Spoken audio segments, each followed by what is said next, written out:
ইস্পাতের লড়াই আপনারা ভুলে যাবেন না। আমাদের হৃদয়ের পবিত্র আরাধ্য নিয়ে ছেলে খেলা করার তামাশা দেখাবেন না। অনেক বিনয়ের পরিচয় দিচ্ছি, সীমা লঙ্ঘন করছেন।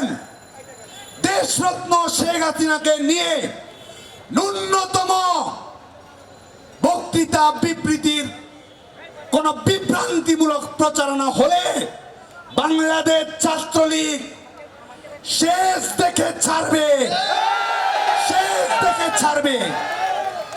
যেই হোক না কেন পপুলিস্ট প্রপাগান্ডা দেন, শিক্ষার্থীদের বিভ্রান্ত করার চেষ্টা করেন, যেটি করেন না কেন বাঙালি জাতি রাস্তার শেষ ঠিকানা বঙ্গবন্ধু তনয়া দেশরত্ন শেখ হাসিনাকে নিয়ে বিভ্রান্তি ছড়ানোর চেষ্টা করা হলে কাউকেই ছাড় দেয়া হবে না, কাউকেই ছাড় দেয়া হবে না। প্রিয় বন্ধুগণ, আজকে গণমাধ্যমের কাছে আমরা বলতে চাই, 8 দিন ধরে সাধারণ শিক্ষার্থীদের কাছেও আমার এই বক্তব্যটি শোনার জন্য আহ্বান জানাবো।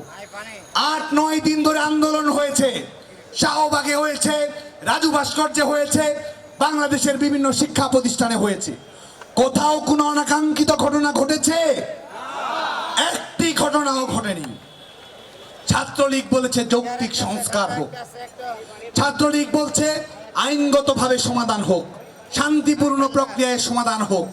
যখন নির্বাহী বিভাগের কাছে বিষয়টি সমাধানের জন্য আসবে, তখন নির্বাহী বিভাগের কাছে বাংলাদেশের ছাত্র সমাজের পক্ষ থেকে আমরা বক্তব্য উপস্থাপন করি। আদালত তো এই পর্যন্ত অপশন দিয়েছে, আন্দোলনকারীরা আদালতে গিয়ে তাদের মতামত প্রকাশ করতে পারে। আওয়ামী লীগ সরকার বলেছে তারা সমস্যার সমাধানে আন্তরিক, তারপরও কিসের জন্য এই লাগাম ছাড়া কর্মকাণ্ড আপনারা পরিচালনা করছেন?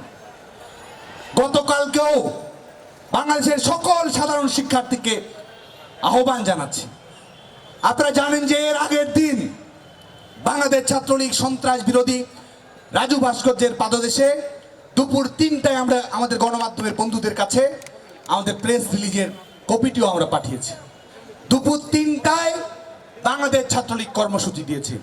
ভোর 5টায় বৈষম্য বিরোধী ছাত্র আন্দোলনের একজন, পরবর্তীতে আমরা জানতে পেরেছি অন্যান্য সমন্বয়কেরা নাকি জানতেন না।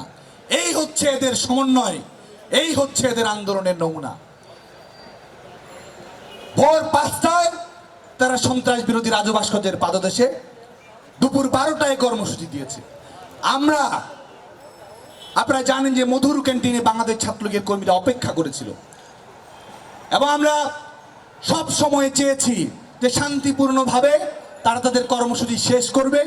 যখনই শেষ হোক, আমরা এ পর্যন্ত বলেছি যতক্ষণ তাদের কর্মসূচি শেষ না হয় ততক্ষণ বাংলাদেশ ছাত্রলীগ রাজু ভাস্কর্যের পাদদেশে আসবে না।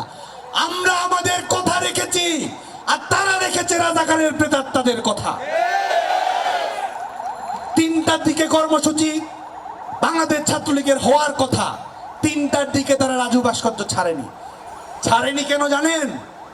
আগের দিন যে এই রাজাকারের প্রেতাত্মারা, প্রফেশনাল আন্দোলনকারীরা আমি রাজাকার বলে স্লোগান দিয়েছে, সাধারণ শিক্ষার্থীরা যে তাদের দিক থেকে মুখ ফিরে নিয়েছে, তারা যে গণধিক্কারের শিকার হয়েছে, সে কারণে 12টার কর্মসূচি ঘোষণা করেছে। 2টা পর্যন্ত এখানে লোক সংখ্যা ছিল। আপনারা অনেকে লাইভে দেখবেন, গুনে গুনে দেখবেন এখানে 500-600-র বেশি লোক সংখ্যা আসেনি। 3টার দিকে বাইরের বিভিন্ন শিক্ষা প্রতিষ্ঠান থেকে আরো কিছু লোক সংখ্যা সমাগত হয়ে 800-900-র একটি জমায়েত এই রাজু ভাস্কর্যের পাদদেশে হয়েছে। যখন তারা বুঝতে পেরেছে তাদের আন্দোলন, তাদের অযৌক্তিক আন্দোলন ব্যর্থতার দিকে যাচ্ছে, তাদের অযৌক্তিক আন্দোলন সুপার ফ্লপ, তখন তারা কি করেছে? সবার কাছে প্রশ্ন রাখতে চাই, ঢাকা বিশ্ববিদ্যালয়ের প্রত্যেক শিক্ষার্থীর কাছে প্রশ্ন রাখতে চাই। 3টার দিকে কর্মসূচি শেষ হওয়ার, 12টার কর্মসূচি 3:30টাও শেষ হয়নি। শেষ হওয়ার পরে কর্মসূচি শেষ হলে আপনারা কি করেন? কর্মসূচি শেষ হয়েছে, পরে আরো কর্মসূচি রয়েছে, আপনারা তো দায়িত্বশীলতার পরিচয় দেবেন। এখানে পরবর্তী কর্মসূচি ঘোষণা করে আপনারা যার যার শিক্ষা প্রতিষ্ঠানে যার যার আবাসিক হলের রুমে, সেখানে আপনারা ফিরে যাবেন। এটি তো একটি প্রক্রিয়া, এটি তো একটি নিয়ম, এটি তো একটি সাধারণ পদ্ধতি। অথচ তারা কি করলো?